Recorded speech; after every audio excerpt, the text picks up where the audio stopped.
Buenos días, mi nombre es Marisela Vega y estuve a cargo de la sistematización del proyecto Biocomercio Andino desde el ámbito regional, y hoy queríamos presentarles los productos que se obtuvieron finalmente, que están acá en la mesa, ahora les van a hacer entrega, y los principales resultados que se obtuvieron.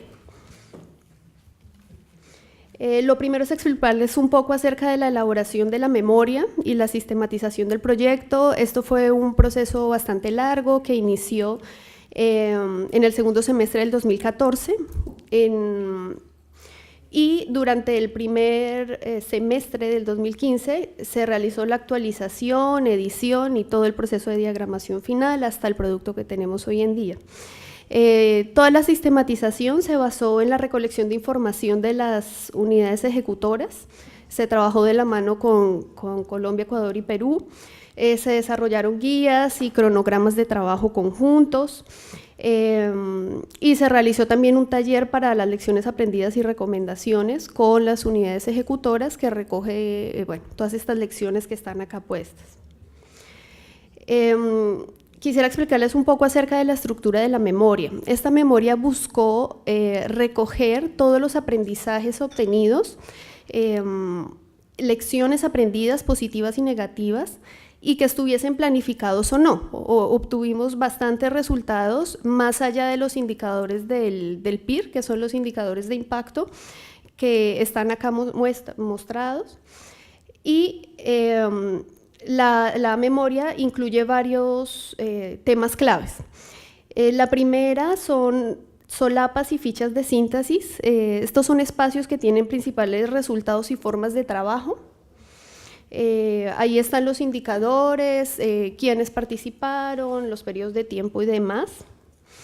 Incluye un capítulo de experiencias desarrolladas o resultados.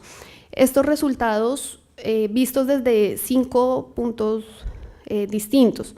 Los primeros son los resultados desde los indicadores PIR, que son los impactos propiamente dichos, y se incluye también los aprendizajes por cada uno de los temas trabajados. Los siguientes son los resultados por los casos de los proyectos piloto. Hemos incluido 2 pilotos por país, tenemos 6 testimonios que muestran la intervención puntual que se trabajó con las empresas. El tercero son las herramientas desarrolladas, las capacidades generadas. Estas capacidades vistas desde, entendidas desde qué generó el proyecto en cada una de sus unidades ejecutoras, para CAF, para UNEP y para todos los aliados que estuvieron vinculados, desde la fase de preparación hasta la fase de ejecución del proyecto. El cuarto capítulo incluye las herramientas desarrolladas, las herramientas para el trabajo con cadenas de valor. Entonces acá hay una síntesis está una síntesis de todas las herramientas que se trabajaron desde la fase de diagnóstico, la fase de trabajo, de implementación y el monitoreo y evaluación que se hicieron en los 3 países. Están citadas, están los links puestos y todo está subido en la plataforma web que ya más adelante Federico les va a hablar, pero está todo incluido. Y por último están los productos de conocimiento. Los productos de conocimiento incluyen todos los estudios y publicaciones adicionales que se hicieron, todo está también censado y puesto en la memoria. La otra parte importante son las lecciones aprendidas y recomendaciones para futuras intervenciones. Entonces, en la parte de resultados están las lecciones por tema, pero tenemos una sección adicional donde están los aprendizajes para futuras intervenciones, desde la fase de ejecución hasta la fase de preparación y la fase de ejecución. Y bueno, ahí está detallado por diferentes temas. Y existe una última parte también que son los anexos, que es una parte muy interesante, muy rica, donde está un directorio de todos los proyectos piloto, de los 216 pilotos por regiones y por países. Están las entidades y organizaciones aliadas que tuvo el proyecto en la región. todos los equipos técnicos que participaron, los consultores, con datos de contacto y demás. Y por último, el aporte a las metas Aichi, ¿no? El proyecto incidió, hay una tabla al final, en varias de las metas Aichi, contribuyó en varias de estas metas, principalmente desde la disminución de la pérdida de hábitats, evitando la extinción de especies, desde que restringimos utilizar las especies CITES 1, manteniendo la diversidad, promoviendo esto que vimos de la quinoa, por ejemplo, las variedades de la quinoa, y el respeto por el conocimiento tradicional, que es pues, uno de nuestros parámetros más claves, ¿no? Ahora quisiera presentarles algunos de los principales resultados que se obtuvieron. Lo primero es con respecto al desempeño económico. El proyecto fue pensado como un proyecto conjunto de 14.3 millones de dólares y terminó finalmente en 20.8 millones. Esto representa un 46% de meta de cofinanciamiento superada. Nos demuestra varias cosas. Por un lado, la capacidad de apalancar de nuestros socios estratégicos, pero también nos muestra la importancia que el biocomercio ha venido tomando en los países, en la región, en la medida que no ha sido un tema complicado y al contrario han sobrado los recursos si se quiere para ejecutar y se han podido hacer muchas más cosas de las que se planificaron en su momento. La sistematización de los resultados se trabajó por 4 temas claves, como ya les había comentado René. Nosotros tuvimos 7 componentes que ya todos conocen y para efectos de sistematización los agrupamos en 4 temas principales. El primero es la gobernanza, que responde al tema de políticas. El tema de mercados e información de mercados se agrupó en 1, bajo mercados. El tema de servicios financieros, financiamiento, es el tercer tema. Y por último, la sostenibilidad en las cadenas de valor, que incluyó las capacidades empresariales y los proyectos piloto. Entonces, finalmente trabajamos 4 temas para efectos de sistematización. El primero es la gobernanza y ambiente favorable de negocios. En cuanto a la gobernanza, durante la sistematización se identificaron 3 principales cambios de manera muy gruesa. El primero fue un incremento en la institucionalización del biocomercio en las políticas públicas nacionales. Se tuvieron resultados muy importantes. En Colombia se incluyó en el programa de negocios verdes el tema de biocomercio, en Ecuador en el plan Buen Vivir se incluyó biocomercio y en Perú, que ya existía una comisión, tuvo un impacto operativo sobre lo que venía trabajando esta comisión. Adicionalmente, podemos decir que hay un escenario regional normativo un poco más ajustado a partir de los 21 estudios de soporte de impactos en normas y políticas que desarrolló el proyecto Biocomercio Andino y los 14 documentos técnicos para reducir barreras de acceso a los mercados arancelarias y no arancelarias. Y otro tema muy importante en cuanto a la gobernanza son las capacidades de respuestas fortalecidas.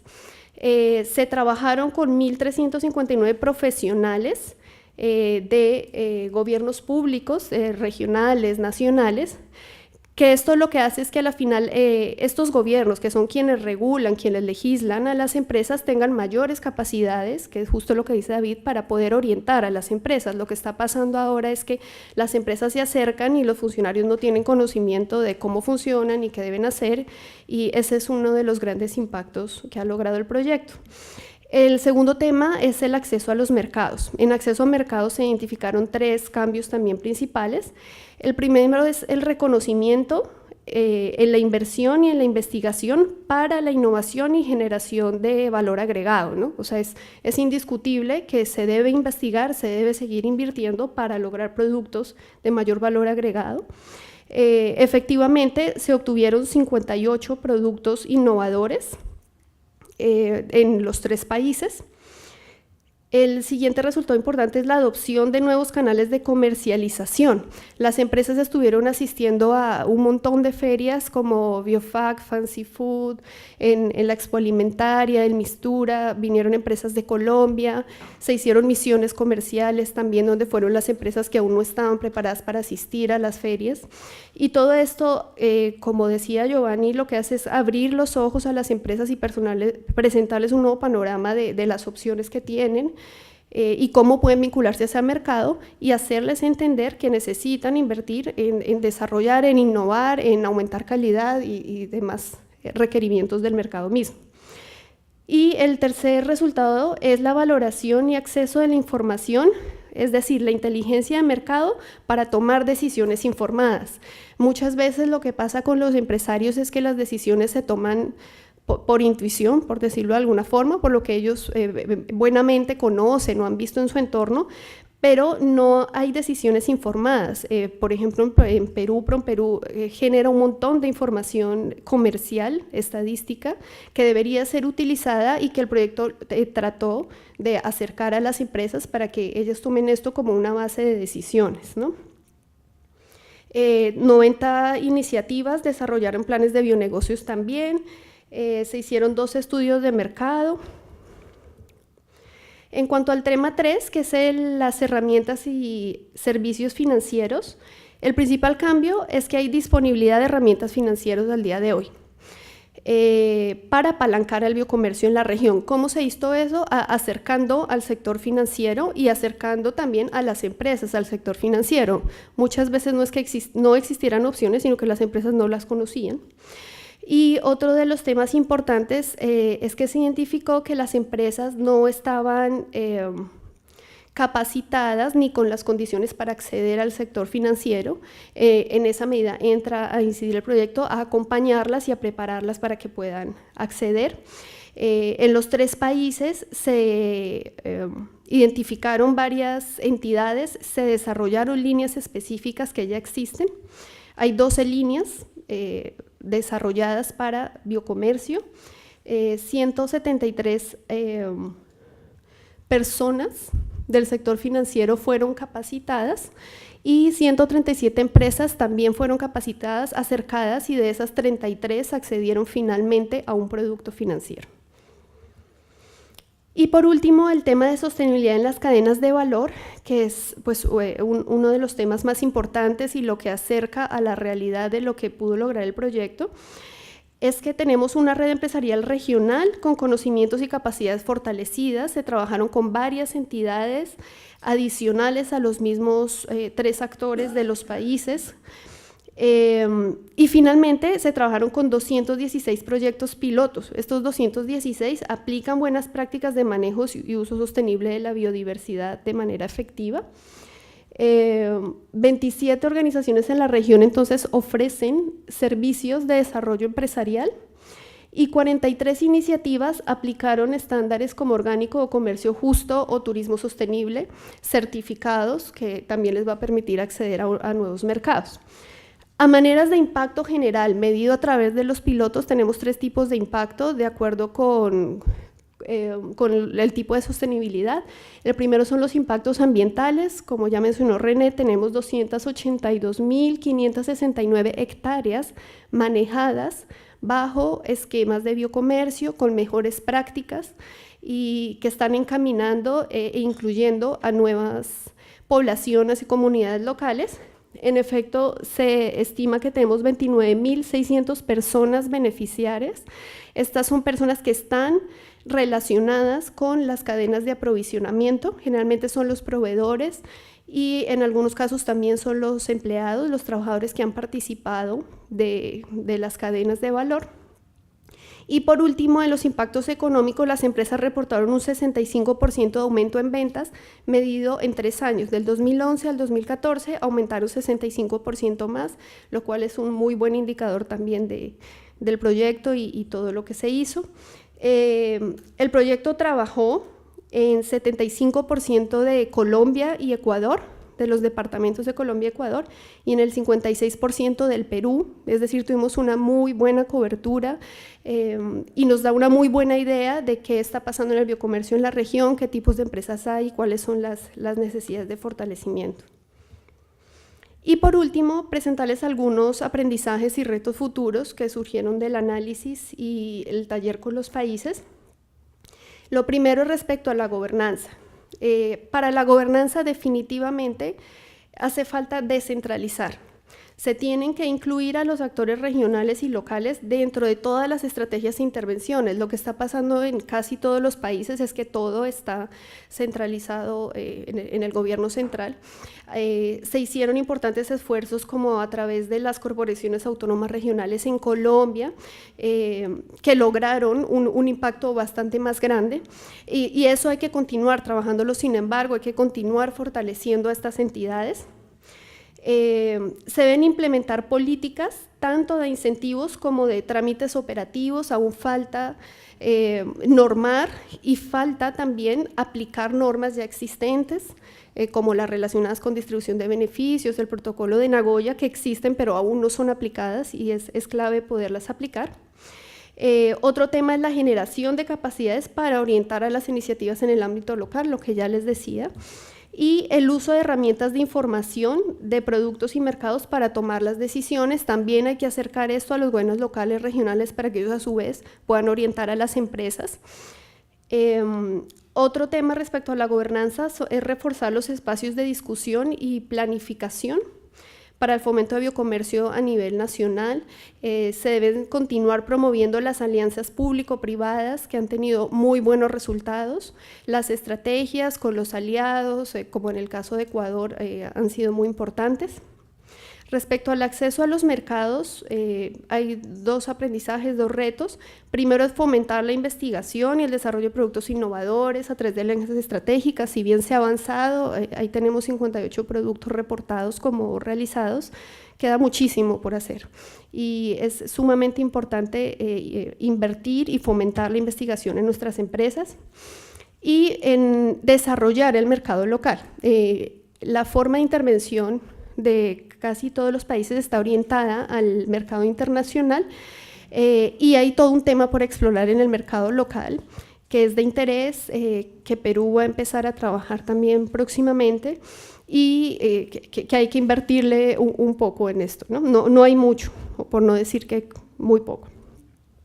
Respecto al acceso al financiamiento, uno de los principales aprendizajes es que las empresas valoran atributos como la agilidad, plazos y flexibilidad, de acuerdo con la experiencia de Ecuador, por encima de las tasas. En tanto, esta debe ser una de las prácticas que debe continuarse fomentando en las entidades financieras. Se deben generar capacidades en las empresas para garantizar su elegibilidad. Muchas veces lo que pasa es que la empresa no está preparada, no tiene contabilidad, no tiene sistemas organizacionales, son muy pequeñas, muy precarias, y eso es uno de los principales limitantes para acceder al financiamiento. En tanto, debe haber algún organismo que dé soporte a las entidades y las prepare para acceder. Y por último, continuar con la divulgación de los instrumentos financieros que ya existen. Inclusive CAF mismo, como ya comentó René, está haciendo un esfuerzo también por generar líneas de financiamiento, pero eso hay que llevarlo a la empresa, al usuario, ¿no? Que es uno de los mayores retos, cómo dar a conocer eso que se ha hecho a los usuarios, y la sensibilización también a las entidades financieras respecto a por qué invertir en biocomercio, en negocios verdes, cuál es la diferencia, y darles un poco a entender los beneficios adicionales a los económicos y la potencialidad del sector del biocomercio. Y por último, respecto a las cadenas de valor, se debe promover la articulación de los actores para incluir a las comunidades locales en estas cadenas de valor. Todos los países hicieron esfuerzos por promover el encadenamiento de los actores de todos los eslabones, desde las comunidades locales hasta los transformadores, vendedores finales. No es un tema fácil, es una forma de trabajo costosa para la empresa en términos monetarios, en términos de tiempo y demás, pero quizá a través de incentivos como hablaba David, o otro tipo de mecanismos, se puede fomentar ese encadenamiento con las comunidades locales. Generar espacios colectivos de sinergias regionales, tal como lo mencionó René con el caso del cacao o el turismo que mencionó también Giovanni. Hay muchos espacios comunes de nuestros países que podrían trabajarse de manera conjunta y que sería interesante poderlo ver y sumar todos los esfuerzos que ya se han logrado. Y por último, contar con organizaciones que fomenten y acompañen a las empresas para implementar prácticas como calidad, inocuidad, certificaciones de sostenibilidad, entre otras cosas. Uno de los aprendizajes vistos es que este tipo de temas no está incluido en ninguna cartera, no existe financiamiento, es decir, una empresa no puede pedir un financiamiento para prepararse para una certificación orgánica, no existe. Entonces, en tanto debería haber una organización o ver cómo se organizan plataformas que sigan soportando a las empresas para llevarlas a que incluyan estas mejores prácticas y puedan ser más competitivas en los mercados internacionales. Y por último, mencionarles que tenemos 2 publicaciones más que han sido derivadas de esta memoria que está acá a mano derecha. La primera es esta publicación que tiene las lecciones aprendidas y los principales resultados. Es en un formato mucho más pequeño y se ha extraído resultados, lecciones únicamente. Y la segunda es un resumen ejecutivo a manera de cuadríptico que tiene los principales impactos e indicadores logrados.